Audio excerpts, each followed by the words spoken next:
Elada vabana hingelt on iga inimese suurim soov. Kui sul on hingerahu, siis on sul kõik. Me kõik reageerime olukordadele ja ümbritsevatele inimestele.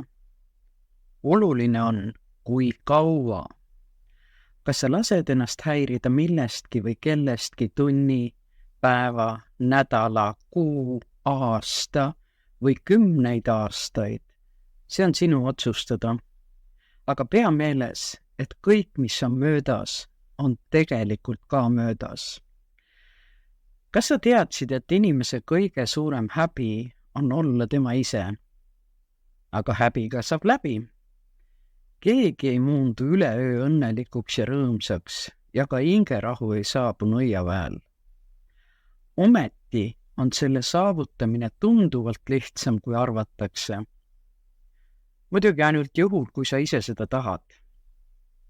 Ja kui sa otsustad, et tahad midagi rohkemat või paremat oma ellu, siis jälgi edasi.